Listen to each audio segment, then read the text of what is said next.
Hello everyone, welcome back to our channel. कैसे आप सब लोग? आई होप कि आप सब लोग अच्छे होंगे, मस्त होंगे, पढ़ाई में लगे होंगे जबरदस्त तरीके से, क्योंकि बोर्ड से बहुत ज़्यादा करीब आ रहे हैं आपके, तो पढ़ाई में आपको अच्छे से लगे रहना चाहिए। तो आज हम स्टार्ट करने वाले इवोल्यूशन, हमारा न्यू टॉपिक होगा आज का, जो कि फर्स्ट पार्ट में हम आज कवर करने वाले हैं origin of life and origin of universe, की यूनिवर्स कैसे बना हुआ है, कहाँ से हमारी लाइफ जो है वो ओरिजिन हुई है, कहाँ से हमारी छोटी सिंगल सेल से हम इतने बड़े ऑर्गेनिज्म बने हुए हैं, कैसे प्रोकैरियोट यूकैरियोट डेवलप होते होते सिंगल सेल से मल्टी सेलुलर, मल्टी से ऑर्गन, ऑर्गन सिस्टम से ऑर्गेनिज्म कैसे बना है, सब कुछ हम आज देखेंगे। कौन कौन से साइंटिस्ट आए, उन्होंने ग्रीक थिंकर्स आए, उन्होंने बताया कि लाइफ ऐसे आ सकती है, लाइफ वैसे आ सकती है।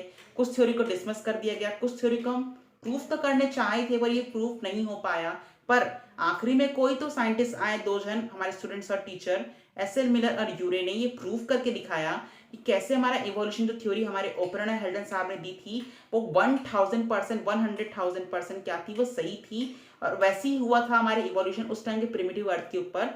और वो क्या था, कैसे इवोल्यूशन हुआ, कौन कौन सी थ्योरी यहाँ पे इस्तेमाल की है, किस चीजों के ऊपर, यहाँ बेसिस के ऊपर इवोल्यूशन के यहाँ पे टर्म दिया गया, वो जानने के लिए आपको आज का लेक्चर कंटिन्यू करना पड़ेगा। तो चलिए विदाउट को डिले आज का अमेजिंग लेक्चर को हम शुरुआत करते हैं।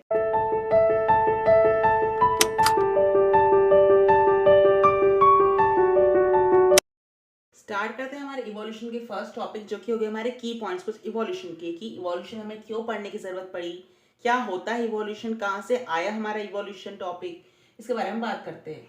Evolutionary biology is the study of history of life form on earth, कि हमारी जो इवोल्यूशनरी बायोलॉजी है उसके बारे में पढ़ते हैं कि हमारी हिस्ट्री, जो पास्ट, जिस तरह हमारा लाखों सालों करोड़ों साल पुराना है पूरा पास्ट हमारा, उसके अंदर से अब तक का जो इवॉल्व होते होते होते हमारे जो ह्यूमंस आए हैं। क्योंकि आपको तो पता ही होगा, वर्ल्ड के ऊपर सबसे बड़ा हमारा इंटेलिजेंट, मोस्ट इंटेलिजेंट कौन सा ऑर्गेनिज्म होता है, ह्यूमन बींग्स ही होता है। तो हम ह्यूमन बींग्स का लाइफ कैसे फॉर्म हुआ हमारे अर्थ के ऊपर, इसी टर्म को हम कहते हैं इवोल्यूशनरी बायोलॉजी, जो कि सबमर्ज और सब टॉपिक आता है हमारा इवोल्यूशन के अंदर।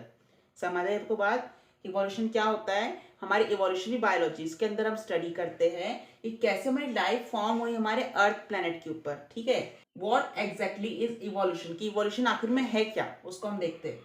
The changes in flora and fauna that have occurred over millions of years on earth, बहुत सालों पहले हमारे जीव जंतुओं में, प्लांट्स में, एनिमल्स में, बहुत सारे सब चीजों में क्या हुआ, कुछ कुछ यहाँ पे चेंजेस होते गए लाखों करोड़ साल हमारे अर्थ के ऊपर। बहुत सारे चेंजेस होते गए, कभी आइसेज आया, कभी इतना हॉट टेम्परेचर था हमारे अर्थ का कि हर चीज एकदम जली रही थी, उबल ही रही थी, कभी इतना ठंडा टेम्परेचर था कि कोई ऑर्गेनिज्म जो सर्वाइव ही नहीं कर सकता था। तो we must have to understanding of the context of origin of life, कि हम और अच्छे से बात करेंगे हमारे ओरिजिन ऑफ लाइफ क्या होता है, उसको अच्छा डिटेल में पढ़ेंगे, हमारे कहाँ से हम आए, सिंगल सेल से आए, डबल सेल से आए, मल्टी सेलुलर थे हम, यूनिसेलुलर थे हम, कैसे थे, कैसे हमारे पहले कौन एंसेस्टर थे, हमारे उसके बाद कौन आएंगे, वन बाय वन जनरेशन आगे कैसे बढ़ती गई, कैसे वेरिएशन हुए। अब बहुत सारे लोग बोलते हैं हम शू लाइक मैमल से आए थे। शू लाइक मैमल मतलब चूहे से भी छोटा एक मैमल था, उससे बना है हमारा ह्यूमन ऑर्गेनिज्म। तो ये इतनी बड़ी जो हमारे यहाँ पे चेंजेस हुए हैं, इतना जो बदलाव हुआ हमारे शू से लेके पूरा यहाँ पे दो पैर वाले इंसानों तक का, तो वो सब टर्म आते हैं हमारे इवोल्यूशनरी बायोलॉजी के अंदर, इवोल्यूशन के अंदर। तो ये सारे टर्म के बारे में हम इस चैप्टर के अंदर बात करेंगे, जो कि और इसके अंदर आएंगे हमारे टॉपिक इवोल्यूशन ऑफ अर्थ, की इवोल्यूशन हमारा अर्थ कैसे बना। पहले हम वही देखेंगे ना, जहां पर रहते हैं उसको तो पहले देख ले कि बना कैसे है। ऑफ स्टार्स, इवोल्यूशन हमारे स्टार्स कैसे बने।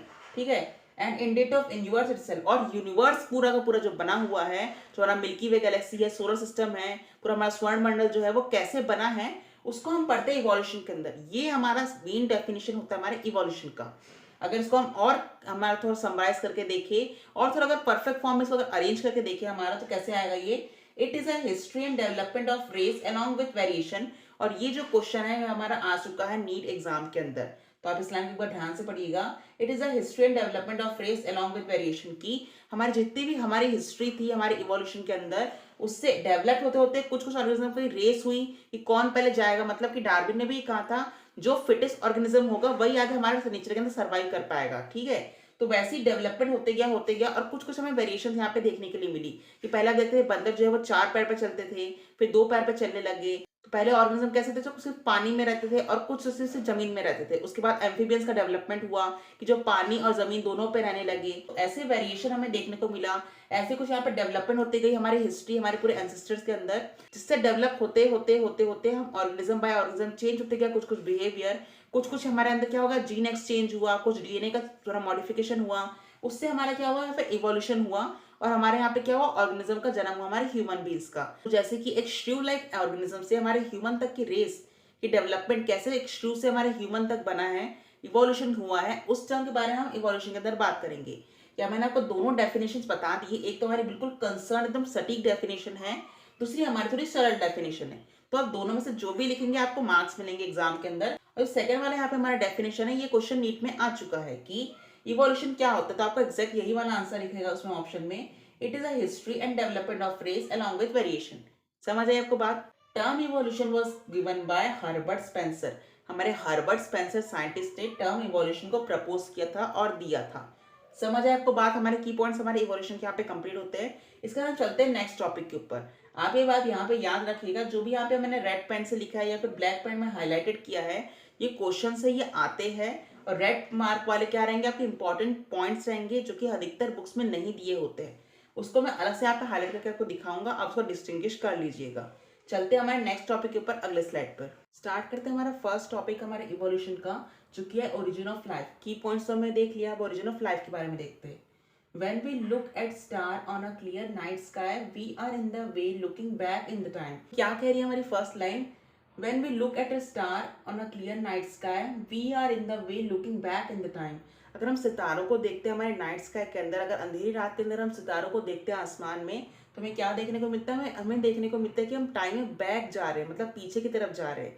क्योंकि कहा जाता है कि डिस्टेंस होता है हमारे सितारों का हमारे प्लेनेट से, मतलब अर्थ से स्टार का डिस्टेंस बहुत ज्यादा होता है। तो उसको हम मेजर किस में करते हैं, stellar distance are measure in a light year. तो स्टेलर डिस्टेंस के अंदर हम एक लाइट ईयर नाम की यूनिट होती है, उसके अंदर हमारा स्टेलर डिस्टेंस आता है। वैसे किलोमीटर हो गया, मीटर हो गया, तो वो आ जाएगा हमारा डिस्टेंस नापने के लिए किलोमीटर। वैसे यहाँ पे आता है स्टेलर डिस्टेंस, तो मीटर को हम किस में नापते हैं, तो इसमें आ जाएगा मेजर करने के लिए वैल्यू हमारे लाइट ईयर। तो स्टेलर डिस्टेंस को हम लाइट ईयर से मानते हैं। वो हमारे 10 to 30 trillion kilometre light year के क्या होते हैं, दूर होते हैं हमारे अर्थ से। उतनी दूर से वो चमकते हैं और हमें रात को नजर आते हैं हमारे स्काई के अंदर, नाइट स्काई के अंदर। तो इसी डिफरेंस को हम देखा जाएगा कि बहुत पहले वो स्टार बन चुके हैं, बिलियंस ईयर हो चुके हैं उन्हें बने हुए, और उनकी रोशनी धीरे धीरे की लाइट ईयर बहुत ज्यादा बड़ा टाइम होता है, तो उनकी लाइट ईयर से वो आती हुई स्पीड हमें अब जाके वो देखने को मिल रही है अभी के टाइम पे हमारे स्काई में। इससे पहले बहुत सारे ऑर्गेनिज्म यहाँ पे आके रह चुके हैं, डायनासोर्स आके रह चुके हैं, एप्स आए थे, हमारे गोरिल्लाज आए थे, मंकी का जन्म हुआ, फिर और भी ऑर्गेनिज्म आए थे। तो उस टाइम से क्या हो रहा है, स्टार्स बनते जा रहे हैं, टूटते जा रहे हैं, बिखरते जा रहे हैं, एक्सप्लोड होते जा रहे हैं हमारे यूनिवर्स के अंदर। तो उस टाइम से बनते बनते बनते बनते क्या हो रहा है, स्टार टूट टूट के लाइट ईयर के डिस्टेंस में फंस जाते हैं। तो जैसे उनका लाइट ईयर कंप्लीट होने वाला रहता है, तो उस टाइम पे क्या होता है, उतने दूर की चमक हमें क्या दिखती है, अंधेरी रात में देखने को मिलता है हमारे स्काई के अंदर। तो वैसे ही हमारे इस लाइन में वही कहा जा रहा है, अगर हम स्टार्स को देखते हैं हमारी अंधेरी रात को, हमारे रात के टाइम पे आसमान में देखते हैं, तो उस टाइम का क्या होता है, हमारे यहाँ पे लाइन से कहा गया कि हम अपने पास्ट को देख रहे हैं, कि उस टाइम जो तारे बने थे वो अब जाके हमें लाइट ईयर के डिस्टेंस में देखने को मिल रहे हैं। क्लियर हुई आपको बात। The universe is very old, almost 20 billion year old. जो हमारा यूनिवर्स है वो हमारा 20 बिलियन ईयर से भी ज्यादा ओल्ड है। ये हमारी यूनिवर्स की एज है, आप इस बात को याद रखिएगा। इसके बेसिस के ऊपर, ओरिजिन ऑफ लाइफ के ऊपर साइंटिस्ट ने दो मेन थ्योरी यहाँ पे दी, ठीक है, उनके बारे में पढ़ते हैं। फर्स्ट थी हमारी बिग बैंग थ्योरी, दूसरी थी हमारी nuclear hypothesis. Big bang theory आपने बात तो सुनी होगी, बिग बैंग थ्योरी बहुत बड़ी अमेजिंग थ्योरी थी। इसके बारे में हम देखते हैं। Most acceptable theory to explain origin of universe, ये हमारी सबसे बेस्ट और सटीक थ्योरी थी हमारे ओरिजिन ऑफ यूनिवर्स को एक्सप्लेन करने के लिए, कैसे हमारा यूनिवर्स बना हुआ है। According to this theory a singular huge explosion unimaginable in the physical terms. तो साइंटिस्ट ने क्या बताया, फिजिकल अनइमेजिनेबल टर्म यहाँ पे हुआ, एक बहुत बड़ा ह्यूज एक्सप्लोजन हुआ, बिल्कुल न्यूक्लियर ब्लास्ट की तरह हमारे कहाँ, स्पेस के अंदर। तो उसी से क्या हुआ, यहाँ पे हमारे यूनिवर्स का बर्थ हुआ, मिल्की वे गैलेक्सीज बनी और हमारा सोलर सिस्टम भी इसी से बना। The universe expand and hence the temperature came down. Hydrogen and helium formed sometimes later. धीरे धीरे क्या हुआ, बड़ा सा जो ब्लास्ट फूटा था ना हमारे ह्यूज एक्सप्लोजन के कारण, तो धीरे धीरे क्या हुआ, उसका टेम्परेचर कम होते गया, कम होते गया, और कुछ कुछ टेम्परेचर के ऊपर हमारी दो यहाँ पे गैसेस का फॉर्मेशन हुआ। एक तो थी हमारी हाइड्रोजन और दूसरी थी हमारी हीलियम। कुछ टाइम के बाद और भी गैस हमारी बनती गई, जो कि आज के यहाँ पे जो मॉडर्न एरा चल रहा है हमारे ह्यूमन का, उसके अंदर भी एग्जिस्ट करती है। दूसरी आती है हमारे nebular hypothesis. The gases condense under gravitation. जो गैसेस थी वो कंडेंस हुआ हमारे ग्रेविटेशन फोर्स के जरिए, एक के अंदर एक मिली, and form the galaxies of the present day universe. उन्होंने क्या किया, वो गैसेस पूरी कंडेंस हुई, जो भी फटा था ना हमारे बिग बैंग थ्योरी के जरिए, जो बहुत बड़ा एक्सप्लोजन किया गया था हमारे पूरा कैसा अनइमेजिनेबल, हमारे फिजिकल टर्म्स के अंदर बहुत बड़ा न्यूक्लियर ब्लास्ट की तरह क्या हुआ था, हमारे यहाँ पे एक्सप्लोजन हुआ था हमारे स्पेस के अंदर। तो उससे क्या हुआ, वो गैलेक्सीज धीरे धीरे धीरे धीरे क्या हुई, फॉर्म हुई और कंडेंस होते गए एक के अंदर एक, और उससे प्रेजेंट हमारा जो यूनिवर्स बना हुआ है ना, वो उससे फॉर्म हुआ। अगर आप डायग्रामेटिक व्यू से देखें तो ये हमारा पूरा कंडेंस मास था, मतलब पूरा का पूरा यहाँ पे क्या हुआ था, कुछ कुछ बिखरे बिखरे यहाँ टुकड़े पड़े हुए थे हमारे, वो कंडेंस हुए एक साथ और बहुत बड़ा वहाँ पे क्या हुआ, एक्सप्लोजन हुआ, बिल्कुल न्यूक्लियर ब्लास्ट की तरह। जैसे वो ब्लास्ट हुआ तो साइंटिस्ट ने नाम दे दिया हमारा न्यूक्लियर हाइपोथेसिस। और इस जो हमारा डायग्राम का स्ट्रक्चर दिख रहा है, धुआं धुआं कुछ प्लैनेट के टुकड़े टुकड़े दिख रहे कॉमेट की तरह, तो इसको गैशियस क्लाउड को नाम दे दिया गया हमारा यहाँ पे नेबुला। ठीक है, उसी के ऊपर हमारे नेबुलर थ्योरी बनी गई है हाइपोथेसिस के हिसाब से। In the solar system of the Milky Way galaxies, Earth was supposed to have been formed about 4.5 billion year back. मतलब कि हमारा सोलर सिस्टम बनने के बाद, हमारे मिल्की वे बनने के बाद, मिल्की वे गैलेक्सीज, अर्थ का वहाँ पे फॉर्मेशन हुआ, और कब हमारे अर्थ का जन्म हुआ, 4.5 बिलियन ईयर बैक। मतलब कि अर्थ का जो जन्म हुआ वो हमारा 4.5 बिलियन ईयर बैक है आज के समय से। तो हमारा ओल्ड कितना हमारा पुराना है अर्थ, 4.5 बिलियन ईयर ओल्ड हमारा अर्थ की भी एज चल रही है आज के एनसीईआरटी बुक के हिसाब से। ठीक है, और 20 बिलियन ईयर हमारी किसकी एज है, यूनिवर्स की एज है। ये दोनों बात आपको याद रखनी है। स्टेलर डिस्टेंस के अंदर किससे मेजर किया जाता है, हमारी लाइट ईयर्स के अंदर। ये था हमारा छोटा सा इंट्रोडक्शन हमारे ओरिजिन ऑफ लाइफ का। इसके बारे में हम कुछ और पॉइंट्स पढ़ते हैं अगले स्लाइड के ऊपर। अगर आपको यहाँ तक कुछ भी डाउट है तो आप कमेंट सेक्शन के अंदर नीचे पूछ सकते हैं लिखकर। कुछ और पॉइंट्स के बारे में बात करें हमारे ओरिजिन ऑफ लाइफ के बारे में। There was no atmosphere in the earlier, जैसे से वो कंडेंस होते गया पूरा हमारा नेबुलर गैस, उससे क्या हुआ, हमारी कुछ कुछ गैलेक्सीज और यूनिवर्स का वहाँ पे क्या हुआ, जन्म हुआ। जैसे यूनिवर्स बना, उसके अंदर हमारा मिल्की वे गैलेक्सीज आया, मिल्की वे गैलेक्सी के अंदर हमारा क्या है, यहाँ पे हमारा सोलर सिस्टम धीरे धीरे धीरे धीरे बनता गया। तो जैसे वो धीरे धीरे कंडेंस होते गया, कुछ कुछ जगहों पे क्या हुआ, कुछ कुछ यहाँ पे गैसेस मिलती गई, कुछ हमारे पत्थर मिलते गए, कुछ हमारे ऐसे रॉक्स थे हमारे, वो मिलते गए एक साथ हमारे गैस में कंडेंस हुए, और उससे हमारा क्या हुआ, अर्थ का जन्म हुआ। अर्थ के जन्म में क्या हुआ था, उस टाइम वहाँ पे कोई भी एटमॉस्फेयर वहाँ पे नहीं प्रेजेंट था। जब हमारा अर्थ बना था वो बहुत हॉट टेम्परेचर में था, बहुत ज़्यादा अर्थ का टेम्परेचर था उस टाइम पे। वहाँ पे कोई भी ऑर्गेनिज्म क्या, एक लिविंग सेल्स भी वहाँ पे रहने लायक नहीं था, इतना गर्म वो टेम्परेचर अर्थ का था। कोई एटमॉस्फेयर वहाँ पे नहीं था, क्योंकि बहुत सारे वहाँ पे क्या होता है, वॉल्केनोज थे, बहुत सारी आग उबर रही थी हर तरफ हमारे अर्थ के सरफेस के ऊपर। Water vapour, methane CH4, carbon dioxide CA2 and ammonia NH3 released from the molten mass covered by the surfaces। जो पूरा molten mass था उससे सारी क्या नहीं कर रही थी, सारी गैसेस नहीं कर रही थी। कौन कौन सी, तो वाटर वेपर निकल रहा था, दूसरा हमारा मीथेन गैस, कार्बन डाइऑक्साइड और अमोनिया, ये सारे हमारे मॉल्टेन मास जो थे ना, पूरा हमारा कल बना हुआ था ये पूरा गैस, उससे क्या हो रहा था, निकल रहा था। मॉल्टेन मास जो चीज थी हमारे अर्थ के ऊपर जमी हुई थी पूरी तरीके से, उसके अंदर से हमारी कौन कौन निकल रहा था, water vapour, methane, carbon dioxide and ammonia उसमें से रिलीज किए जा रहे थे। The UV rays from the sun break down water into hydrogen and oxygen, and lighter hydrogen skipped here from। तो क्या हुआ, जो मॉल्टन मास हमारा ब्रेकडाउन हुआ था उससे हमारा वाटर वेपर बना। वाटर वेपर बनने के बाद क्या हुआ, जो हमारी यूवी रेज आ रही थी, जो अल्ट्रावायलेट रेज हमारे सन से आ रही थी, सन का जन्म हो चुका था ना, सन में क्या हुआ, एक और वन ब्लास्ट हुआ तो उससे हमारे प्लैनेट्स का जन्म हुआ, और कुछ कुछ हमारे नेबुलर गैस कंडेंस हुए, उससे हमारे अर्थ का जन्म हुआ। अर्थ के जन्म के बाद क्या हुआ, यहाँ पे कोई एटमोस्फेयर नहीं था, चार गैसेस हमारी क्या हुई, यहाँ पे मॉल्टन मास जो कवर था अर्थ के ऊपर उसमें से रिलीज हुई। कौन कौन सी, मीथेन, अमोनिया, कार्बन डाइऑक्साइड और वाटर वेपर।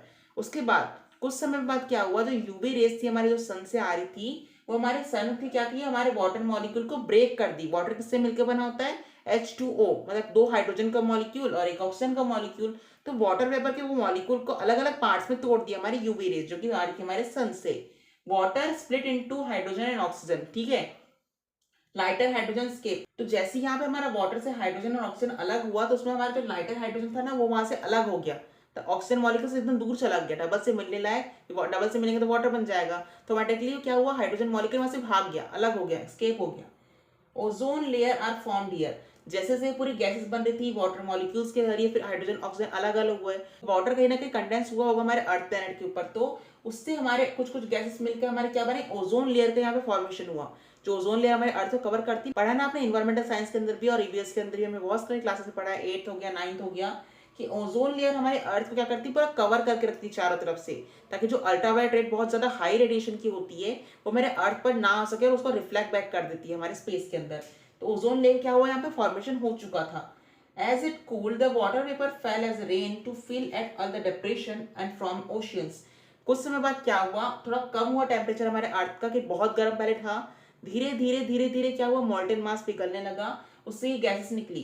कुछ समय बाद फिर क्या हुआ, अल्ट्रावायलेट रेड हमारे अर्थ पर गिरी, उससे वाटर को ब्रेक कर दी हाइड्रोजन और ऑक्सीजन के अंदर। हाइड्रोजन जैसे ब्रेक हुआ हमारे वाटर से, अलग हुआ ऑक्सीजन से, ऑटोमेटिकली वो स्केप हो गया, हमारी कहीं और चला गया यूनिवर्स में, ऑक्सीजन बच गया। उसके बाद क्या हुआ, ऑक्सीजन से मिलकर हमारी कुछ यहाँ बनी ओजोन लेयर, 3 ऑक्सीजन के मॉलिक्यूल होते हैं ना हमारे ओजोन के अंदर, O3 मॉलिक्यूल, उससे बना हमारा ओजोन लेयर। उसके बाद कुछ समय बाद ये ठंडा हुआ, उससे हमारे वाटर वेपर्स बने। वाटर वेपर्स क्या हुआ, क्लाउड के फॉर्मेशन करे, कंडेंस क्लाउड बनाया, उससे हमारी बारिश हुई। बारिश इतनी हुई कि आप सोच नहीं सकते, इतनी बारिश हुई, इतनी बारिश हुई कि क्या किया, पूरे अर्थ को पूरा पानी से भर दिया। डिप्रेशन फॉर्म द ओशियंस, इतना पानी भरा गया हमारे अर्थ के ऊपर कि उससे पूरे ओशियंस का क्या होगा, फॉर्मेशन हो गया। Life appear 500 million year after the formation of earth, 500 million years के बाद जब हमारा अर्थ बना, उसके बाद हमारी क्या हुई, लाइफ यहाँ पे फॉर्मेशन हुई। इसके बाद हम देखते हैं कि हमारे बिग बैंग थ्योरी तो दे दिया साइंटिस्ट ने, इसके बाद पर इसका कोई फिजिक्स यहाँ पे कोई एक्सपेरिमेंटल प्रूफ नहीं था। बिग बैंग थ्योरी तो उसने यहाँ पे इमेजिन करके दे दी कि ऐसा ऐसा हुआ कि उस टाइम पे टेम्परेचर उतना हाई था, ये सब चीजें वहाँ पे बन सकती थी, बहुत सारी प्रोबेबिलिटी भी यहाँ पे थी बनने की, ऐसा तो कुछ हो चुका होगा, इसके बाद हमारी लाइफ फॉर्म हुई। पर इसको कोई एक्सपेरिमेंटल प्रूफ तो दो, हमें अभी तक जेनेटिक्स के अंदर यही पढ़ा है ना, मॉलिक्यूलर बेसिस हो या फिर हमारा इनहेरिटेंस चैप्टर हो, प्रिंसिपल ऑफ इनहेरिटेंस, दोनों के अंदर हमें क्या हुआ, सबूत चाहिए, तभी हम माने कि जेनेटिक्स। जीन भी हमें कैसे डिसाइड नहीं किया क्या था, फैक्टर नाम दे दिया गया, जीन नाम दे दिया गया, आखिर में क्या निकला, डीएनए, कि डीएनए हमारे एक जनरेशन दूसरे जनरेशन में जाता है, टर्म बाय टर्म वो चेंज होते गया, ठीक है, कुछ कुछ स्ट्रक्चर उसमें चेंज हुआ, मॉडिफिकेशन हुआ, आरएनए से डीएनए बना, उसको भी हमने पूरा पुख्ता सबूत निकाला कि आरएनए कहाँ से आया, ठीक है, पूरा चीज हमने दिखा, उसके बाद हम माने कि हाँ भाई हाँ, हर्शन चेज ने पता लगाया कि प्रोटीन जो है वो अगले जनरेशन में नहीं जा सकती, सिर्फ डीएनए ही ऐसा मॉलिक्यूल है जो एक जनरेशन दूसरी जनरेशन में जा सकता है। देखा था ना एक्सपेरिमेंट, अगर आपने उस लेक्चर को मिस आउट कर दिया तो बहुत अच्छी प्लेलिस्ट बनी हुई है प्रिंसिपल ऑफ इनहेरिटेंस जेनेटिक्स के ऊपर, तो उसको आप जाके चेकआउट कर सकते हैं, लिंक मैं डिस्क्रिप्शन में डाल दूंगा, वहां जाकर देख सकते हैं, ठीक है। तो वापस यहाँ पे आते हैं, तो इसी टॉपिक के ऊपर हमने अगले स्लाइड के ऊपर पढ़ेंगे कि बहुत सारे ग्रीक थिंकर्स आए, उन्होंने अपना अपना यहाँ पे क्या दिया, थ्योरी प्रपोज की, उन्होंने बताया कि लाइफ ऐसे आ सकता है, लाइफ वैसे आ सकता है। तो उन सभी साइंटिस्ट के इंटरेस्टिंग एक्सपेरिमेंट के बारे में हम अगले स्लाइड के ऊपर पढ़ते हैं। अगर आपको इस टॉपिक में कुछ यहाँ पर डाउट है तो कमेंट सेक्शन में पूछ सकते हैं नीचे लिखकर। नेक्स्ट हम बात करते हैं हमारे ग्रीक साइंटिस्ट जो थे, बहुत सारे हमारे हजारों साइंटिस्ट थे आए, उन्होंने थ्योरी बहुत सारी दी हमारे ओरिजिन ऑफ लाइफ के ऊपर। तो उसके बारे में हम देखते हैं, किसका कहना था कि हमारी लाइफ जो है नॉन लिविंग से आती है, किसका कहना था कि हमारे स्पोर्ट्स से आती है, किसी का कहना था हमारे प्री एग्जिस्टिंग सेल से आती है। तो देखते हैं कौन सा कथन सच होता है और यहाँ पे ओरिजिन ऑफ लाइफ किस साइंटिस्ट ने यहाँ पे प्रूव किया। Theory of panspermia first theory थी हमारी। Early Greek thinkers thought that unit of life called spot were transfer to different planet including earth. Greek thinkers ने क्या सोचा, बहुत बड़े बड़े साइंटिस्ट थे, बहुत ओल्ड थे, एक यूनिट ऑफ लाइफ का एक स्पोर्स था जो हमारे अलग अलग प्लैनेट्स पे इधर उधर घूम रहा था, तो वो हमारे अर्थ के ऊपर भी आया, वो एक स्पोर्स जो हमारे कल यूनिवर्स में घूम रहा था, चक्कर लगा रहा था हमारे सोलर सिस्टम के अंदर, तो वो हमारी क्या हुआ, मिल्की वे गैलेक्सी से हमारे सोलर सिस्टम में घुसा, सोलर सिस्टम से कोई और अदर प्लैनेट से वहाँ पर लाइफ होगी, तो वहाँ से उड़ के वो स्पोर जो है छोटा सा हमारे अर्थ के ऊपर गिरा, वहाँ से हमारी क्या हुई, लाइफ की शुरुआत हुई, लाइफ का यहाँ पे क्या हुआ, जन्म हुआ। पर ऐसा तो हो ही नहीं सकता ना, उस टाइम इतनी ठंडी थी, इतनी गर्मी थी, इतनी ड्राइनेस थी, इतना अल्ट्रावायलेट रेडिएशन, हर तरफ वॉल्केनिक इरेक्शंस हो रहा था, इतना पानी वानी सब तरफ था, तो वहाँ पे कोई सर्वाइव नहीं कर सकता, एक सिंगल सेल के यहाँ पे स्पोर तक सर्वाइव नहीं कर सक रहा है। तो एविडेंस अगेंस्ट द कॉस्मोसॉइड और theory of panspermia, living matter can not survive the stream cold, dryness और यूवी रेडिएशन एक्सेट्रा। तो वहाँ पे कोई स्पोर तो सर्वाइव कर ही नहीं सकता, ना कोई सिंगल सेल, एक ऑर्गेनिज्म तक सर्वाइव नहीं कर सकता सिंगल सेल का। तो वहाँ पे क्या हुआ, इस थ्योरी को डिसमिस कर दिया गया, रिजेक्ट कर दिया गया, कि थ्योरी ऑफ पैंसपर्मिया यहाँ पे गलत साबित हो गई, क्योंकि इतने यहाँ पे खतरनाक टेम्परेचर के अंदर यहाँ पे अर्थ जो है वो बना हुआ है, इतना इरेप्शन हुआ है, इतना वॉल्केनिक इरेप्शन चल रहा है, इतना हॉटनेस है, इतना ड्राइनेस यहाँ पे है, यूवी रेडिएशन सारी आ रही, तो वहाँ पे स्पोर्स तो सर्वाइव कर ही नहीं सकता ना। तो ये वाली थ्योरी क्या होगी, यहाँ पे रिजेक्ट कर दी साइंटिस्ट ने। दूसरी थ्योरी क्या आई, theory of spontaneous generation, abiogenesis, इसका मतलब लाइफ, ए का मतलब हो गया यहाँ पे क्या, एब्सेंट, ए का मतलब एब्सेंट होता है ना बायोलॉजी में, तो यहाँ पे क्या बात की, हम लाइफ की जगह नॉन लिविंग थिंग्स की बात करेंगे, नॉन लिविंग थिंग्स की। बायोजेनेसिस का मतलब होता है लिविंग थिंग्स, ए का मतलब लग गया, मतलब एब्सेंट, बायो में ए का मतलब एब्सेंट होता है ना, तो ए लग गया मतलब यहाँ पे नॉन लिविंग थिंग की बात होगी। तो थ्योरी ऑफ स्पॉन्टेनियस जनरेशन क्या कहती है, this theory state that life originated from non living thing in a spontaneous manner like straw and muds etcetera. अब दो साइंटिस्ट जा रहे थे, बरसात का टाइम था, अचानक से एक मेंढक उनके सामने कूद के आ गया कीचड़ मतलब मड से, और दूसरे पॉड में क्या कर दिया, छलांग मार दिया। तो उन्होंने देखा साइंटिस्ट ने, देखिए एक मड तो हमारा नॉन लिविंग थिंग है ना, उसमें से हमारा एक लिविंग थिंग फ्रॉग क्या हो रहा है, कूद के आ रहा है, दूसरे पॉड में कूद गया फिर से मड में, शायद ऐसा हो सकता है एक नॉन लिविंग थिंग जो हमारे यहाँ पे है उससे हमारी लाइफ का क्रिएशन हुआ होगा, हम भी वही से आए होंगे। साइंटिस्ट के साथ तो ये अच्छा भी लग रहा था, शायद हाँ ऐसा हो सकता है। क्यों ऐसा हो रहा था समझ रहे थे वो। Most important factor of this generation of for abiogenesis is reducing atmosphere. कि उस टाइम का एटमॉस्फेयर इतना रिड्यूसिंग था, मतलब इतनी कम चीजें थी वहाँ पे, मर्ड स्टॉक की तो बहुत आम बातें थी, शायद उससे भी शायद यहाँ पे लाइफ का जन्म हो सकता है। तो स्पॉन्टेनियस जनरेशन यहाँ पे जनरेशन का थ्योरी थी ना, शायद एक बार की सही भी मानी जा रही थी। पर उसी टाइम पे आगे कोई टांग लाने के लिए हमारे एक नया साइंटिस्ट लुईस पैस्चर, क्या बताते हैं Louis Pasteur, dismissed the theory of spontaneous generation and demonstrated that life come from pre-existing life. His statement was omni vivo e vivo. ये उनका स्टेटमेंट था ओमनी वीवो ई विवो, मतलब कि लाइफ जो है हमारा प्री एग्जिस्टिंग सेल से ही क्या हो सकती है, अराइज हो सकती है। कोई भी नॉन लिविंग सेल से, कभी भी सेल्स से हमारी लाइफ अराइज नहीं हो सकती। एग्जाम्पल मैंने आपको दिया भी आईफोन का, कि एक आईफोन लेने से आपका डबल आईफोन नहीं हो जाएगा रातों रात। वैसे ही लाइफ जो हमारे लाइफ से ही आ सकती है, मतलब जो प्री एग्जिस्टिंग सेल्स है ना, उसी से हमारी लाइफ आ सकती है। कोई नया नॉन लिविंग सेल से हमारी लाइफ नहीं आ सकती। तो स्पॉन्टेनियस जनरेशन की थ्योरी हमारे किसने रिजेक्ट की, हमारे लुईस पैस्चर ने। ठीक है, कि स्पॉन्टेनियस जनरेशन की थ्योरी यहाँ पे डिसमिस की हमारे लुईस पैस्चर ने की। Life come from pre existing cell, not from non living cells. Clear. इनके यहाँ पे भी साबित नहीं हो पाया कि हमारी लाइफ हमारी कहाँ से हमारी शुरुआत हुई है, कहाँ से हम आए हैं।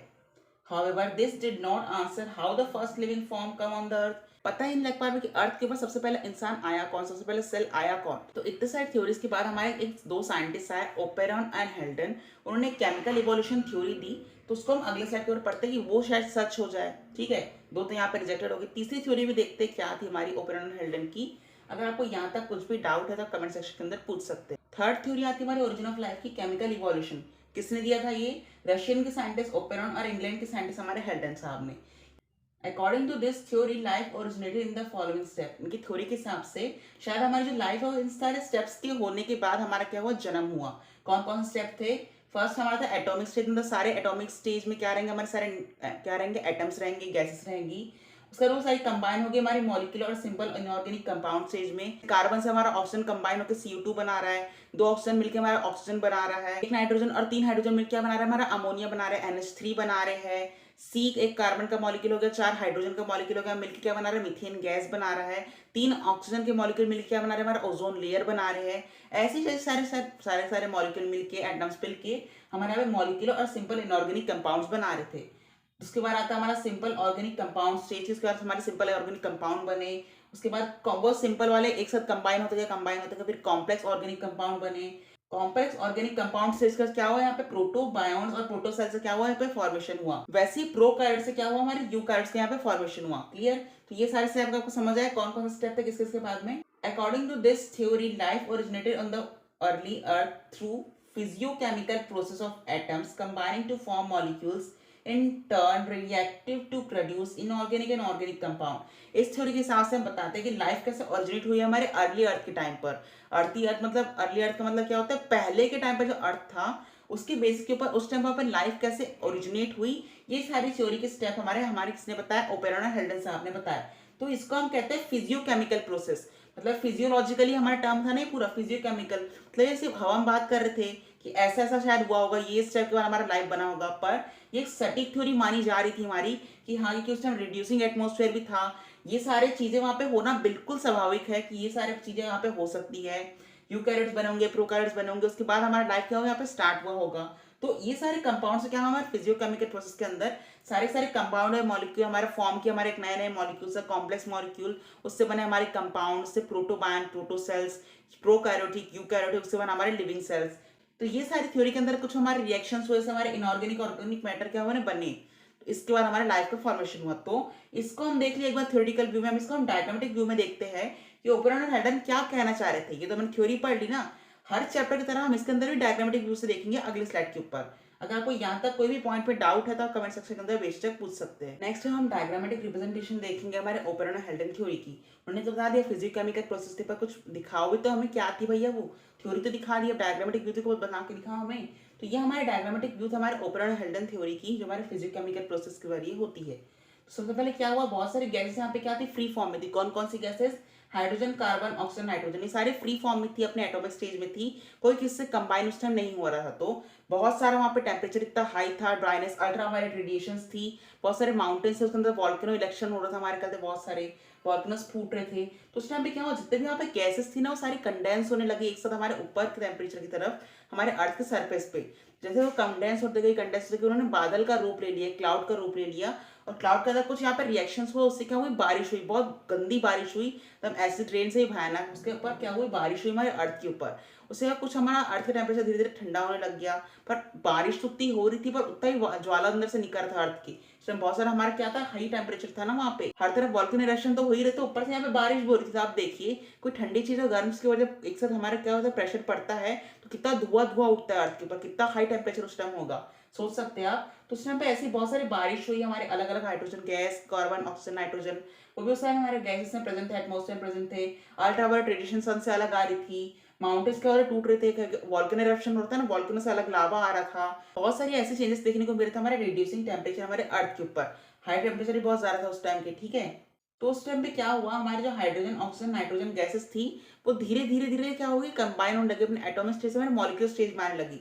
अब मॉलिक्यूलर स्टेज में क्या होता है, कुछ कुछ चीजें यहाँ पे कंबाइन होती है ना, सिंपल से क्या बनी, कॉम्प्लेक्स बनी, कॉम्प्लेक्स से क्या बने, एक मॉलिक्यूलर कंपाउंड स्टेज बन गया उनका।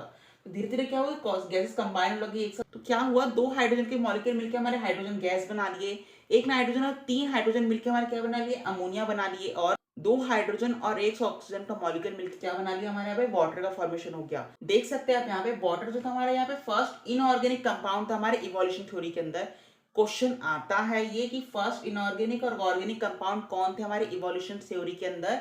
तो फर्स्ट हमारा इनऑर्गेनिक कंपाउंड हमारा वाटर था, और फर्स्ट हमारा ऑर्गेनिक कंपाउंड था हमारा कौन सा, मीथेन, CH4, एक कार्बन का मॉलिक्यूल और चार हाइड्रोजन के मॉलिक्यूल फॉर्म हुए एक साथ, और यहाँ पे मॉलिक्यूल बना लिया हमारा कौन सा, फर्स्ट ऑर्गेनिक कंपाउंड हमारा मीथेन का। जैसे जैसे आगे बनते गए और भी बहुत सारे कंपाउंड हमारे पे बनते गए, उससे हमारे फॉर्म हो के क्या बने, amino acid, fatty acid, glycerol और प्यूरिन। ये सारी चीजें तो हमारे अंदर ही पाई जाती है। साइंटिस्ट ने देखा कि purine, pyrimidine, amino acid, fatty acid, glycerol, ये सारे कंपाउंड तो हमारे अंदर ही पाए जाते हैं। कुछ हमारे थे क्लोराइड आयन, कुछ हमारे फॉस्फेट आयन, जो कि हमारे आ रहे थे मॉल्टन मास हमारे माउंटेन से, वॉल्केनो जो आपके बना था ना लावा, उसके अंदर ये सारी चीजें आ रही थी। तो ये सारी चीजें कंबाइन हुई, हमारे रेन कंबाइन हुआ, ये सारे मॉलिक्यूल कंबाइन हुए, इससे मिलकर क्या बना हमारा, amino acid, fatty acid, glycerol and purine and pyrimidine basis. तो साइंटिस्ट ने ये देखा कि ये सारी चीजें तो हमारे अंदर भी पाई जाती है, पक्का ये थ्योरी हमारी सही है, ठीक है, ओरिजिन ऑफ लाइफ की। ओपन हंड्रेड को पक्का प्राइस देना ही पड़ेगा। पर protein, fat, carbohydrate, nucleic acid का रूप ले लिया हमारे सारे सारे एलिमेंट्स ने मिलकर, और आगे जाके क्या बना लिया मैंने, प्रोटोबायंट्स का फॉर्मेशन हो गया। प्रोटोबायंट्स बने, उससे क्या बने हमारे सिंगल सेल ऑर्गेनिज्म, सिंगल से क्या बने, प्रोकैरियोटिक्स, प्रोकैरियोट से क्या बने हमारे यूकैरियोटिक्स, उसके बाद हमारे ह्यूमन का जन्म हुआ होगा। तो ये सारी थ्योरी दी थी हमारे ओबरन हेल्डन के अंदर। उस टाइम वहां पे कोई भी ओजोन यहाँ पे प्रेजेंट नहीं थी, विदाउट कोई ओजोन लेयर के यहाँ क्या हो रहा था, सब यहाँ पे काम हुआ था। इसलिए हमारी जो अल्ट्रावायलेट रेडिएशन थी ना, वो बहुत स्पीड से हमारे अर्थ के ऊपर आ रही थी, और जो हमारे मॉलिक्यूल थे ना, सब तोड़ते जा रही थी अलग अलग फॉर्म्स के अंदर, ब्रेक डाउन कर रही थी। इससे सारे सारे हमारे क्या बने, प्रोटोबायंट्स, प्रोकैरियोटिक और यूकैरियोटिक फॉर्मेशन हुए। क्लियर। तो इसके बाद क्या हुआ, यहाँ पे हम थ्योरेटिकल व्यू देखेंगे इसके बाद, कि इसके बाद हमें ये थ्योरी जो है वो सही मानी गई कि नहीं मानी गई, इन्हें आगे प्राइज मिला कि नहीं मिला, कि इसके बाद एक और साइंटिस्ट आए होंगे, उन्होंने भी एक्सपेरिमेंट किया, शायद इसमें भी कोई कमी रह गई होगी। देखते हैं अगले स्लाइड के ऊपर आगे क्या होता है। अब हम जो डायग्रामेटिक व्यू देखे ना केमिकल इवोल्यूशन का लास्ट स्लाइड में, उसका हम यहाँ देखते हैं समरी उसकी क्या होती है। This was chemical evolution which can not occur under present condition environmental in the upon the earth. मतलब कि जैसा कंडीशन उस टाइम का था रिड्यूसिंग कंडीशन, अगर हम देखिए वो एक्सपेरिमेंट अगर आज के टाइम पे हो पाता, तो हम मानते कि हाँ ये कथन सच हो रहा है ओपरेनर हेल्डन का। पर उस टाइम का टेम्परेचर बहुत ज्यादा हाई था, अल्ट्रावायलेट रेडिएशन था, कितना ड्राइनेस, हॉटनेस था वहां पे, इतनी बारिश हो रही थी, इतनी भयानक लाइटिंग स्ट्राइक्स हो रही थी। तो उस टाइम का टेम्परेचर और अभी का टेम्परेचर बहुत ज्यादा जमीन आसमान का फर्क है। तो आज के टेम्परेचर वो वहाँ पे हो ही नहीं सकता, सारे एनवायरमेंट जो उस टाइम हुआ था ना, तो जो वहाँ पे बहुत सारे इवेंट्स हो रहे थे, रिड्यूसिंग एटमॉस्फेयर था, प्रोटोबायन, यूरोकैरियोटिक, प्रोकैरियोटिक सेल्स बन रहे थे, सिंपल कंपाउंड से हमारा क्या बन रहा था, कॉम्प्लेक्स बन रहा था, कॉम्प्लेक्स से क्या बन रहा था, हमारा सिंपल कंपाउंड स्टेज बन रहा था हमारे मॉलिक्यूल्स का, इनऑर्गेनिक ऑर्गेनिक मॉलिक्यूल्स बन रहे थे, फ्री एटम हमारे थे वहाँ पे सारे, हाइड्रोजन, कार्बन, नाइट्रोजन, ऑक्सीजन के, बाद में कंबाइन हुआ यूवी रेडिएशन के कारण, कुछ हमारा मीथेन और क्लोरीन आया हमारे माउंटेन से। वो सारे जो हमारे एविडेंस थे ना, वो उस टाइम के टेम्परेचर के हिसाब से थे, क्योंकि उस टाइम अर्थ बहुत ज्यादा भयानक कंडीशन में था। अब क्या है, अर्थ का टेम्परेचर भी स्टेबल है, ओजोन लेयर भी फॉर्मेशन हो चुका है, अल्ट्रावायलेट रे इतना आती नहीं हमारे अर्थ के ऊपर, ठीक है। तो ये जो कंडीशन थी ना उस टाइम पे अभी के इन्वायरमेंटल कंडीशन के हिसाब से इसे रिजेक्ट कर दिया गया थ्योरी को। ये हमारे साइंटिस्ट क्या चाहिए था, एक्सपेरिमेंटल को प्रूफ चाहिए था। ये तो सिर्फ वहाँ पे बता रहे हैं हमारे थ्योरेटिकल व्यू में, शायद ऐसा ऐसा हुआ होगा, शायद इसके बाद ये हुआ होगा, इसके बाद ये हुआ होगा, अंदाजा लगा रहे थे, मतलब अपने हिसाब से अंदेजा लगा रहे थे, ठीक है। तो यहाँ पे बिना सर्टिफाइड वैलिड प्रूफ की शादी तक नहीं होती, आपको पता है ना, मैरिज सर्टिफिकेट मिलता है शादी के बाद। तो यहाँ पे वो एक्सपेरिमेंटल थ्योरी क्या गई, एक तरीके से जा रही थी हमारे नेगेटिव डायरेक्शन के अंदर। शायद ऐसा तुम जो बोल रहे हो शायद नहीं भी हो सकता है, हाँ या ना, दोनों में से कोई एक तो हो सकता है ना। Second point, the condition suitable for origin of life exist only upon the primitive earth, कि उन्होंने बताया कि जो यहाँ पे कंडीशन थी ना, सुटेबल कंडीशन हमारे अर्थ के ऊपर एक लाइफ को लाने के लिए, वो अभी एग्जिस्ट नहीं करती, वो सिर्फ प्रिमिटिव अर्थ के लिए ऊपर थी, वहाँ पर रिड्यूसिंग टेम्परेचर था करके। The ocean water rich in mixture of organic compound term was GBS Halton as a hot diluted soup और prebiotic soup। जो उस टाइम जो बहुत सारे एलिमेंट्स थे, बहुत सारे मिनरल्स थे, वो सारे हमारे बारिश के कारण क्या थे, पूरे समुद्र का निर्माण करते जाते थे बहुत सारा। और वो इतना गर्म पानी था समुद्र का कि उस टाइम बहुत सारे वॉल्केनो इरप्शंस हो रहे थे हमारे समुद्र के अंदर भी, जो लैंड थे उसके ऊपर भी वॉल्केनो लावा ही लावा था हर तरफ। तो हमारे जो जीवीएस हेल्टन साहब थे उन्होंने उसे हाई डायलेटेड सूप और प्रीबायोटिक सूप का नाम दे दिया गया। इसके अंदर हमारे प्रीबायोटिक सारे एलिमेंट्स थे, इसलिए प्रीबायोटिक सूप नाम दे दिया गया, किसने, हमारे जीबीएस हेल्टन साहब ने। Last point, organic suitable molecule accumulate in water become their degradation was extremely slow in the absence of any life or enzyme catalyst। हम देखते हैं डाइजेस्टिव एंजाइम भी हमारे करते फूड के ऊपर बहुत सारा एक्ट करते, तभी जाके हमारा फूड जो है डाइजेस्ट होता है ना। वैसे ही बहुत सारे वहाँ पे केमिकल और कैटलिस्ट एंजाइम जो थे वहाँ पे एब्सेंट था, इसलिए जो प्रोसेस भी थी ना हमारी, सॉरी, वो बहुत ज़्यादा स्लो थी, एक्सट्रीमली स्लो थी। और सुटेबल मॉलिक्यूल वहाँ पे जो ऑर्गेनिक बने थे, इनऑर्गेनिक बने थे, कॉम्प्लेक्स बने थे, कंपाउंड्स बने थे, वो धीरे धीरे धीरे धीरे डिग्रेड होते थे, बहुत स्लोली स्लोली। तो उस टाइम डिग्रेडेशन के लिए वहां पे कोई एंजाइम, यहाँ पे कोई कैटलिस्ट भी नहीं था। तो हम मान कैसे ले भैया, तुम जो बता रहे हो वो भी सच हो सकता है, तो वैलिड प्रूफ तुम दे ही नहीं रहे हो, सिर्फ हमारे थ्योरी बता रहे हो, अपनी मर्जी से तुम बता सकते हो, ऐसा भी हो सकता है। तो यहाँ पे ना एक तरीके से उन्हें निराशा हो गई कि सारी थ्योरी गलत हो सकती है, ठीक है। जो पूरी की पूरी उन्होंने थ्योरी बताई थी हमारी ओरिजिन ऑफ लाइफ की, हमारे ओपरेटर हेल्डन ने, ये भी यहाँ पे क्या हो गई, गलत हो गई। पता कैसे चला भैया कि ओरिजिन ऑफ लाइफ है क्या, कहाँ से हम आए हैं। तो इसके बाद यहाँ पे एक्सपेरिमेंटल प्रूफ किया गया हमारे ओरिजिन ऑफ लाइफ के ऊपर। तो ओरिजिन ऑफ लाइफ अक्सर हमने एक्सपेरिमेंटल प्रूफ करके देखते हैं, सर्टिफाइड वैलिड प्रूफ करके देखा कि लाइफ असल में आई कहाँ से। जो ये पूरा एक्सपेरिमेंट उन्होंने थ्योरेटिकल व्यू बताया ना पेपर के ऊपर, इसके बाद ये हुआ होगा, इसके बाद ये हुआ होगा, पर दिखाया कहीं नहीं। कई लोग तो यही मानते हैं कि कहीं कहीं देखा हो सुना हुआ भी गलत हो सकता है, पर जब तक हम खुद विश्वास न कर ले उस चीज के ऊपर कि हाँ ऐसा सही में हुआ है, देखिए हम देखे भी है इसको करके, कोई हमारे पास क्या लेके आया, हमारे कुछ एलिमेंट लेके आया, कुछ सैंपल लेके आया, तब तक हम मान नहीं सकते उस चीज को। तो यहाँ पे हमारे साइंटिस्ट थे एसएल मिलर और यूरे, उन्होंने साबित किया ओरिजिन ऑफ लाइफ का एक्सपेरिमेंटल प्रूफ किया, उसको हम देखते हैं। In 1953, S.L. Miller and Arnold Urey created similar condition in a laboratory scale. He created electric discharge in a closed flask containing CH4 methane, NH3 ammonia, H2 hydrogen and water vapor at 800 degree Celsius. आप देख सकते हैं यहाँ पे slide से क्या कहा जा रहा है। 1953 के अंदर हमारे दो साइंटिस्ट थे, एसएल मिलर और हेर्नॉल्ड यूरे, और इसको हम ऐसे भी कह सकते हैं मिलर और यूरे का एक्सपेरिमेंट ओरिजिन ऑफ लाइफ के ऊपर एक्सपेरिमेंटल प्रूफ कैसा था, क्रिएटेड किया उन्होंने। सेम कंडीशन जो हमारे ओपरेटर हेल्डन ने बताई थी ना, जैसे से हमारा हुआ था, इसके बाद ये हुआ, इसका ये हुआ, हमारे पूरा का पूरा क्या किया उन्होंने, क्लोज फ्लास्क लिया ग्लास का, पूरी ग्लास की बॉडी में बनाई उन्होंने, एक्सपेरिमेंटल किया हमारे लेबोरेटरी के अंदर, किसमें, हमारे इलेक्ट्रिक डिस्चार्ज के अंदर। इलेक्ट्रिक डिस्चार्ज को इस्तेमाल किया, उस टाइम बारिश हो रही थी, बिजली कड़क रही थी, बिजली के अंदर से क्या हुआ, जो हमारे फ्री फॉर्म में हमारे मॉलिक्यूल्स थे ना सारे गैसेस, वो अपने आप टूटने लगे अलग अलग हिस्सों के अंदर। वो क्या हुआ, टूटने से क्या हुए, सिंपल से हमारे क्या बने, कॉम्प्लेक्स बने, कॉम्प्लेक्स से बने कंपाउंड बन गए, कंपाउंड से क्या हुआ, हमारे अमीनो एसिड प्रोटीन का यहाँ पे फॉर्मेशन हुआ। उसके बाद प्रोटोबायन प्रोटोबायोटिक सेल्स बने, प्रोकैरियोटिक यूकैरियोटिक, हमारे ह्यूमंस का जन्म हो गया। इसलिए उन्होंने यहाँ पे इलेक्ट्रिक डिस्चार्ज का इस्तेमाल किया हमारे क्लोज फ्लास्क के अंदर। पूरा एकदम रिड्यूसिंग टेम्परेचर था, हर तरफ से वो ग्लास का पूरा का पूरा पैक था, उसके अंदर हमारी सारी गैसेस थी, ammonia, methane, hydrogen, water vapour eight 800 degree Celsius. 800 degree Celsius के ऊपर उन्होंने क्या किया, इलेक्ट्रिक चार्ज के यहाँ पे क्या किया, एक्सपेरिमेंट प्रूफ किया हमारे इलेक्ट्रिक क्लोज फ्लास्क के अंदर। उसके अंदर हमारी 3 गैसेस थी और हमारे वाटर वेपर्स के अंदर थे। He observed formation of amino acid, formation of nucleic acid, nitrogen base and fats। कि जैसे आप देख सकते हैं यहाँ पे फॉर्मेशन क्या क्या है, वो amino acid, nucleic acid, nitrogen base और फैट का, कि जो हमारे ओपेरन और हेल्डन ने बताया था कि ये चीजें हमारे बनती है प्रोटोबायंट से पहले, और इससे मिलकर हमारा क्या बना है, प्रोटोबायंट सेल्स बना है। प्रोटोबायंट सेल्स क्या बना है, प्रोकैरियोटिक और यूकैरियोटिक सेल्स बने हैं। तो यहाँ पे भी वही देखने को मिला हमारा एक्सपेरिमेंट हमारे इलेक्ट्रिक डिस्चार्ज के अंदर कि सेम वही चीज वही कंडीशन के अंदर सेम वही रिड्यूसिंग टेम्परेचर के अंदर हमारे अर्थ प्रिमिटिव अर्थ के ऊपर भी वही होगी। और इस चीज को हम देखते हैं डायग्रामेटिक व्यू के अंदर अगले स्लाइड के ऊपर कि क्या था हमारा इलेक्ट्रिक डार्ट अपैरेटस, क्या क्या उसमें और चीजें आई, उसको हम अच्छे से समझते हैं अगले स्लाइड के ऊपर। अगर आपको यहाँ तक कुछ भी डाउट है तो आप कमेंट सेक्शन के अंदर पूछ सकते हैं। आगे बात करते हैं हम थ्योरेटिकल व्यू में हमारे एसएल मिलर और यूरेन एक्सपेरिमेंट के बारे में। Miller circulate 4 gases methane CH4, ammonia NH3, hydrogen H2 and water vapor in an airtight apparatus। Miller ने क्या किया, सबसे पहले सर्कुलेट किया हमारे चारों gases methane, ammonia, water vapour और हाइड्रोजन को एक टाइट एयर टाइट कंडीशन के अंदर, जो कि हमारा पूरा ग्लास का बना हुआ एयर टाइट कंडीशन, ठीक है। He passed electrical discharge from electrical rod at 800 degree Celsius. Temperature उसका कितना था हमारे इलेक्ट्रिकल स्पार्क के अंदर हमारा 800 डिग्री सेल्सियस। कॉम्प्लेक्स मॉलिक्यूल जो हमारे थे ना हमारे CH4 NH3 ये हमारे उस टाइम फ्री फॉर्म में पाई जाती थी, तो उसको ब्रेक करने के लिए अलग अलग बॉन्ड तोड़ने के लिए मिलर ने क्या किया, वहाँ पे इलेक्ट्रिक डिस्चार्ज का इस्तेमाल किया गया, इलेक्ट्रोड्स का इस्तेमाल किया गया। पॉजिटिव नेगेटिव एक साथ जोड़ के क्या करते थे, वहाँ पे डिस्चार्ज करते थे हमारे 800 डिग्री सेल्सियस के अंदर, क्योंकि उस टाइम बहुत ज्यादा रिड्यूसिंग टेम्परेचर था 800 डिग्री सेल्सियस का। इसलिए मिलर ने क्या किया, इलेक्ट्रिक डिस्चार्ज का इस्तेमाल किया। इलेक्ट्रोड के जरिए जो हमारे कॉम्प्लेक्स ऑर्गेनिक कंपाउंड्स बने ना सारे मीथेन, अमोनिया, हाइड्रोजन, इनके बॉन्ड को ब्रेक करने के लिए अलग अलग हो जाए ताकि उससे हमारा क्या बन सके, कंपाउंड बन सके, प्रोटोबायंड बन सके। He also put condenser to maintain the glass flask. इन्होंने कंडेंसर ही वहां पे लगाया ताकि जो ग्लास फ्लास्क के अंदर का टेम्परेचर है ना वो 800 डिग्री सेल्सियस बहुत ज्यादा था, उससे पूरी ग्लास मेल्ट हो सकती थी। तो उन्होंने क्या किया, एक कंडेंसर फिक्स कर दिया जिसमें क्या होगा, जब कंडेंसर लगा दिएगा इसमें हमारा हॉट वाटर क्या रहेगा बाहर जाएगा और कोल्ड वाटर क्या आएगा वहां से अंदर आएगा।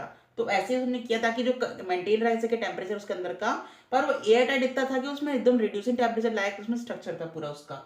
After 1 week, he analyzes red dark fluid accumulated at the lower part of the apparatus। तो क्या हुआ, एक हफ्ते तक वहां पे क्या किया, एक्सपेरिमेंट चला पूरा 1-2 हफ्ते तक हमारा। तो उसमें क्या था, हमारे जो यूरे थे ना वो हमारे स्टूडेंट थे हमारे मिलर साहब के, ठीक है। एसएल मिलर जो थे हमारे सर थे, हमारे साइंटिस्ट थे, यूरे उनका स्टूडेंट था, मतलब हम कैसे असिस्टेंट बोलते हैं, असिस्टेंट था उनका। तो वही आता था अधिकतर, यूरे मिलर साहब को नहीं लिखकर आता था, ठीक है। तो मिलर साहब ने उनको यूरे को बोला एक्सपेरिमेंट कंडक्ट करने के लिए, ऐसा ओपन हेल्डर में किया था, थ्योरी बताई थी ना, तो उसके ऊपर यहाँ पे मुझे प्रैक्टिकल व्यू करके दिखा। तो बोले ठीक है सर कर लेते हैं। तो उन्होंने क्या किया, ये सब चीज डिस्चार्ज अपरेटस के अंदर लगाया, ग्लास फ्लास्क के अंदर लगाया ताकि या आपने देखा हो ग्लास फ्लास्क के अंदर कोई भी चीज रख दो ना वैसी की वैसी रहती। तो रिड्यूसिंग टेम्परेचर के कारण उन्होंने ग्लास फ्लास्क को यहाँ पे चुना। तो यहाँ पे क्या करेंगे हम, जो ये मॉलिक्यूल है वो सारे टाइट टाइट फॉर्म में है ना, एक साथ जुड़े हुए हैं, CH4 NH3 हाइड्रोजन हाइड्रोजन जुड़ा हुआ है, वाटर मॉलिक्यूल जुड़े हुए हैं, वाटर वेपर है। तो उन सबको तोड़ने के लिए, ताकि उस टाइम जो टेम्परेचर थे ना वो फ्री फॉर्म में थे हमारे सारे गैसेस और एलिमेंट, तो वैसे करने के लिए क्या करेंगे, वो इलेक्ट्रिक डिस्चार्ज का इस्तेमाल करेंगे, इलेक्ट्रिक अपैरेटस का। और सारे एलिमेंट्स के अंदर हमारे बॉन्ड बने हुए उनको ब्रेक करने का काम कौन करेगा, हमारा इलेक्ट्रोड। तो वो रोज आते थे वहां पे, इलेक्ट्रोड से क्या करते थे, स्पार्किंग करते थे, वहां पे स्पार्क क्रिएट करते थे। उससे जो इनके बीच के बॉन्ड में सारे वो धीरे धीरे धीरे टूटते गए। कुछ टाइम पे क्या हुआ, उन्होंने वहां पे कंडेंसर भी इस्तेमाल किया गया ताकि जो हमारा हॉट वाटर है वो बाहर चले जाए, तो कोल्ड वाटर वहां से अंदर है ताकि जो मेंटेन रह सके ग्लास फ्लास्क का टेम्परेचर, ताकि वो फटे ना। रिड्यूसिंग टेम्परेचर था ही वैसी वैसी, और कुछ ना कुछ गर्म गर्म हुआ तो और पूरा फट ही जाता है, टूट जाता है, ठीक है। तो एक हफ्ते बाद उन्होंने क्या एनालिसिस किया यहाँ पे कि रेड डार्क फ्लूइड वहां पे एक्यूमुलेट हो गया हमारे नीचे तरफ हमारे फ्लास्क के। तो उन्होंने सबसे पहले जाके यूरे ने बताया मिलर को, सर देखिए यहाँ पे रेड डार्क फ्लूइड जो है ना एक्यूमुलेट हो गया हमारे नीचे तरफ, हमारे फ्लास्क के नीचे। तो मिलर साहब ने बोला एक काम करो यूरे, पूरे अपरेटस को तोड़ दो, ये रेड डार्क फ्लूइड जमा हो ना, देखो इसके अंदर क्या मिलता है तुम्हें। तो उन्होंने जब चेक किया, after he examined the red dark fluid he found some amino acid, alanine, aspartic acid and glycine etc। तो उन्होंने जब एग्जामिन किया वो खुद भी शॉक रह गए कि उसके अंदर हमारे हमें अमीनो एसिड देखने को मिल रहे हैं। तो उन्होंने सोचा अरे बाप रे, मतलब ओपेरॉन और हेल्टन बिल्कुल सही कह रहे हैं थ्योरेटिकल व्यू कि एलेनिन, एस्पार्टिक एसिड और ग्लाइसिन ये तो हमारे अंदर भी पाया जाता है अमीनो एसिड B20 में से। तो मतलब ये सही कह रहे थे कि मतलब वो जो एक्सपेरिमेंट बताया था उन्होंने थ्योरेटिकल, अगर मैं प्रैक्टिकल व्यू करके देखो सेम वही चीज हमें यहाँ पे देखने को मिल रही है। He considered that the essential building blockers such as a nucleotide, amino acid, etc. of living organism could thus have to found on the primitive earth। कि उस टाइम पे पक्का यही एक्सपेरिमेंट उन्होंने जो बताया है ना हमारे ओपेरॉन हेल्टन के अंदर यही छुआ है, क्योंकि इसके अंदर ही हमें सारे अमीनो एसिड देखने को मिल रहे हैं। ये तीनों अमीनो एसिड से पता लगा गया कि जो प्रोटोबायंट्स बने इससे हमारे प्रोकैरियोटिक और यूकैरियोटिक सेल्स का जन्म हुआ है, कोसर्वेट्स और सर्वेट्स इससे बने हैं। जिसके बाद हमारा जन्म वहां शुरुआत हुआ, सिंगल सेल से मल्टी सेलुलर बना, उससे हमारा क्या बना, एक सिस्टम बना, ऑर्गन सिस्टम से ऑर्गेनिज्म बना, ठीक है। ऐसे बनकर ऑर्गेनिज्म बढ़ते गए। श्रू लाइक मैमल से क्या बना, हमारा एप बना, मंकी बना, चिंपैंजी से, उसके बाद हमारा क्या हुआ, जन्म हुआ आगे जाके। तो मतलब इस तरीके से उन्होंने कंफर्मेशन कर दिया एक्सपेरिमेंट के जरिए कि एसएल मिलर ने और यूरे ने एक्सपेरिमेंट के जरिए कंफर्म कर दिया कि जो ओपरन और हेल्टन ने जो थ्योरी दी थी 1000% क्या थी, वो कंफर्म थी, करेक्ट थी, एकदम बिल्कुल ट्रू थी। फर्स्ट लाइफ कहां से ओरिजिनेट हुई, तो वो थे हमारी जब ये अर्थ बना था, ये सब चीजें हुई थी, उसके 3 बिलियन ईयर के बाद ये चीज क्या होती वहां पे फॉर्म हुई थी। मतलब इतना टाइम नहीं लिया था हमारे लाइफ पाने में, ठीक है। तो ये था हमारा एक्सपेरिमेंट, हमारा एसएल मिलर और यूरे का। इसको अब हम डायग्रामेटिक व्यू देखते हैं अगले स्लाइड के ऊपर। आई होप कि आपको एक्सपेरिमेंट थ्योरेटिकल समझ आया होगा। अगर आपको समझ नहीं आता, अगर आप डायग्रामेटिक व्यू से भी हम देख लेते हैं कि अगर आप डायग्रामेटिक व्यू समझ गए तो आपको थ्योरी पढ़ने की जरूरत नहीं पड़ेगी। अब हम देखते हैं डायग्रामेटिक रिप्रेजेंटेशन हमारा मिलर्स का एक्सपेरिमेंट क्या कहता है। ये हमारा कुछ ग्लास अपरेटस था, पूरा ग्लास का चीज बनाया था हमारे मिलर साहब ने। बॉइलिंग वाटर यहाँ पे क्या होगा हमारे, सबसे पहले आएगा जिसका टेम्परेचर 800 डिग्री सेल्सियस से भी ज्यादा होगा, क्योंकि उस टाइम का प्रिमिटिव अर्थ का हमारा रिड्यूसिंग टेम्परेचर था। तो उसी हिसाब से यहाँ पे क्या करेंगे, बॉइलिंग वाटर को हम उसी हिसाब से गर्म करना चालू कर देंगे। तो नीचे हम क्या करेंगे, स्टोव लगा देंगे। तो उससे क्या होगा, 800 डिग्री सेल्सियस क्या होगा, यहाँ पे टेम्परेचर बढ़ते जाएगा हमारे पानी का। उसके बाद हम इसमें क्या करेंगे, रिड्यूसिंग प्रेशर, रिड्यूसिंग टेम्परेचर के लिए हम यहाँ पे वैक्यूम कप को जोड़ देंगे इस तरफ से, ताकि जिसका टेम्परेचर रहे वो बिल्कुल एकदम कंडेंस रहे, एकदम बिल्कुल कैसे रहा, एकदम बिल्कुल रिड्यूसिंग टेम्परेचर मेरा, रिड्यूसिंग अर्थ, प्रिमिटिव अर्थ की तरह वहाँ पे टेम्परेचर रह सके। तो इसलिए हम क्या करेंगे, इसको हम वैक्यूम कप यहाँ पे जोड़ देंगे। तो वैक्यूम कप यहाँ पे जोड़ दिया, बॉइलिंग वाटर यहाँ जोड़ दिया। पानी जैसे जैसे हम गर्म करते क्या होता है, पूरा भाप उठते ऊपर तरफ, कुछ वाटर मॉलिक्यूल जाएंगे, कुछ गैसेस रहेंगे, तो वो ऊपर की तरफ जाएगी हमारी इलेक्ट्रिक कहाँ तक, हमारे स्पार्क डिस्चार्ज तक। तो यहाँ पे दो हमारे इलेक्ट्रोड लगे होंगे, एक पॉजिटिव और एक नेगेटिव, दोनों में क्या करेंगे, हम इलेक्ट्रिसिटी चार्ज कर देंगे। दोनों क्या करेंगे, एक साथ बाइंड कराएंगे ताकि वहाँ पे स्पार्क क्रिएट हो सके। तो ये हमारा क्या हुआ, यहाँ पे स्पार्क क्रिएट हो रहा है। यहाँ पे हमारी 4 गैसेस है, ammonia, methane, water vapours and hydrogen, ये हमारे 4 यहाँ पे गैसेस है। तो इनको ब्रेक करने के लिए हम क्या करेंगे, इलेक्ट्रोड का इस्तेमाल करेंगे, पॉजिटिव और नेगेटिव गैसेस जोड़ेंगे हमारे स्पार्क डिस्चार्ज के अंदर और स्पार्क क्रिएट करेंगे। इसके कारण क्या होगा, कुछ स्पार्क के कारण यहाँ पे जो मॉलिक्यूल जुड़े हैं ना हमारे वाटर के साथ, हाइड्रोजन के साथ, अमोनिया, मीथेन का, वो धीरे धीरे ब्रेक होने लग जाएगा। कुछ समय बाद हम क्या देखेंगे, जो पूरा फ्लास्क बना हुआ है ग्लास बॉडी का, वो पूरा पूरा गर्म होने लग जाएगा, एकदम हीट करेगा, ऐसा लगेगा फूट ही जाएगा तुरंत अभी। तो उन्होंने क्या किया, ये फूटे ना उस चक्कर में यहाँ पे कंडेंसर को जोड़ दिया, जिसमें क्या होगा, जो गर्म वाटर रहेगा वो यहाँ से बाहर जाएगा और ठंडा वाला पानी यहाँ से अंदर आएगा। तो ये हमारे ड्रॉपलेट्स, हमारे वाटर ड्रॉपलेट्स ठंडे पानी के। तो जैसे से ये गैसेस क्या हो रही थी यहाँ पे कंबाइन हो रही थी पूरे कंडेंसर के अंदर, तो आखिर में क्या होता है, यहाँ पे वाटर कंटेनिंग ऑर्गेनिक कंपाउंड यहाँ पे बनते जा रहे थे हमारे एकदम बेस के पास, कंप्लीट हो जा रहे थे हमारे, कहाँ पे, एकदम बेस के पास हमारे अपैरेटस की तरफ। देख सकते हैं एकदम बिल्कुल नीचे का हिस्सा दिख रहा है आपको, ये हमारे कहते हैं अपैरेटस का। तो यहाँ पे क्या हो गया, लिक्विड वाटर ट्रैप हो गया हमारा बिल्कुल रेड डार्क फ्लूइड के अंदर। तो जब हमारे यूरे साहब ने देखा, एक हफ्ते तक एक्सपेरिमेंट करते करते करते वो नीचे ध्यान नहीं दे रहे थे उतना, यहीं पे डिस्चार्ज करते देख रहे थे गैसेस टूट रही कि नहीं, मॉलिक्यूल टेम्परेचर ठीक है कि नहीं, वैक्यूम का कंडेंसर बराबर है कि नहीं। उनकी बाद में नजर पड़ी, हमारे लिक्विड एक ट्रैप हो गया एकदम रेड डार्क फ्लूइड में। तो हमारा ब्लड होता है ना, उससे भी डार्क फ्लूइड हमारा क्या था, रेड डार्क फ्लूइड यहाँ पे नीचे जमा हो गया था, ट्रैप हो गया था हमारे अपैरेटस के अंदर। जैसे ही वो उनको पता चला कि यहाँ पे रेड डार्क फ्लूइड बन गया, वो क्या करे सोच रहे थे, उस टाइम में मिलर साहब आ गए।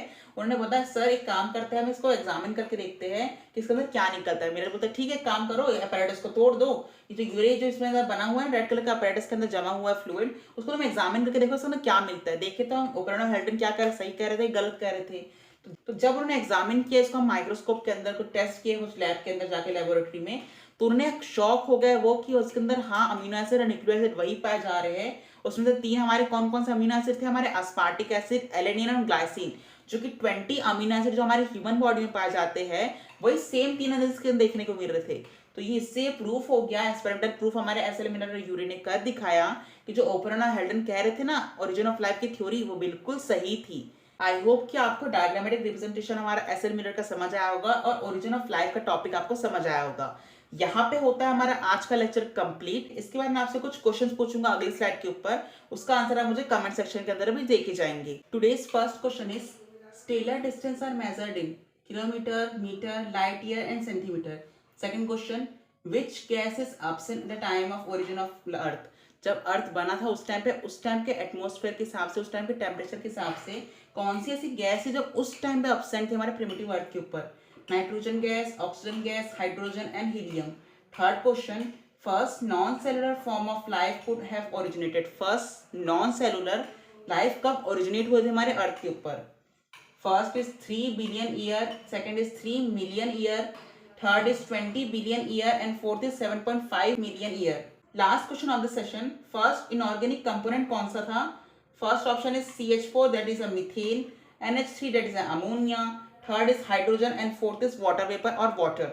ये सब क्वेश्चंस के आंसर आप अभी कमेंट सेक्शन के अंदर देके जाएंगे। इस क्वेश्चंस के आंसर मैं आपको नेक्स्ट हमारा लेक्चर होगा इवोल्यूशन का सेकंड वाला, उसमें आखिर में आपको रिवील कर दूंगा। अगर आपको आज के लेक्चर में कोई भी डाउट है तो आप कमेंट सेक्शन में बेझिझक पूछ सकते हैं। मिलते हैं अगले लेक्चर के अंदर। Stay safe, stay happy.